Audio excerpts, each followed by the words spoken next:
you know, when you start this process, you don't know who's going to come to these, but I thought it was important to put out there that I wanted to do a town hall for two reasons. One, people don't know who I am. That's number one. But number two, I want to hear back from the voters on what are issues that are important to them. With that, open the floor up. If there's any questions people have that are top of mind of any issues that are out there, we can get them going. And if I don't have the answer, I'm going to tell you I don't have the answer. I've been in sales a long time, and the worst thing you can do is look at someone and lie. If you look at the Shawnee Mission School District, which is, for the area that the District 24 is in, we don't cross over into any other school districts.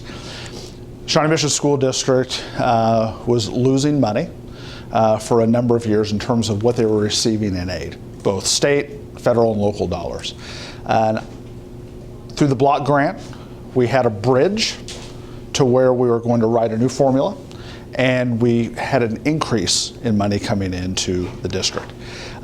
Through the latest lawsuit and the judgment by the Kansas Supreme Court, and then just the latest action last week by the legislature, we're actually going to see a reduction again in monies to the Shawnee Mission School District.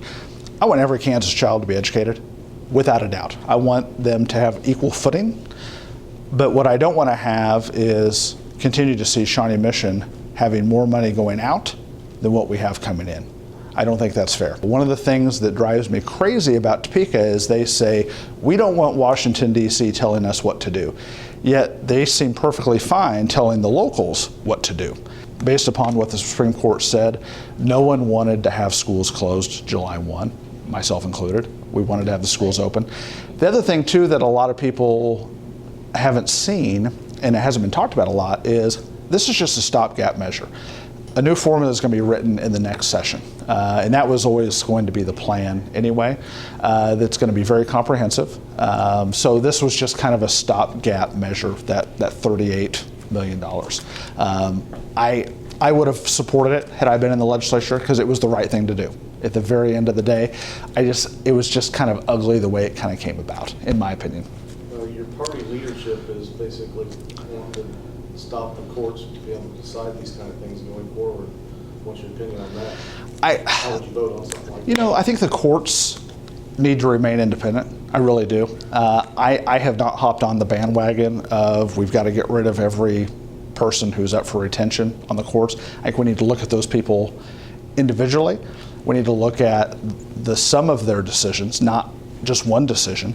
But at the end of the day, I think what it was a big wake-up call to say we need to have a much stronger school finance formula that makes sense for the way we are today.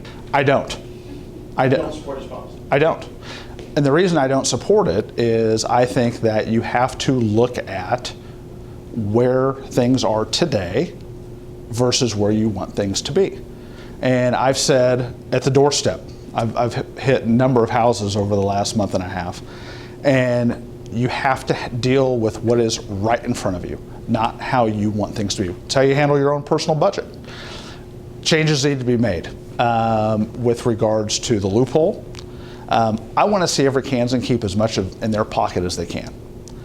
But we also have to recognize that there are priorities that people have that we need to look at and say, does this make sense? Is this the way we want to move forward in Kansas as Kansans? And fund those. And we have to tweak those policies that didn't work. And I would not have supported that bill back in 2012. I wouldn't have. So, hope that answers your question.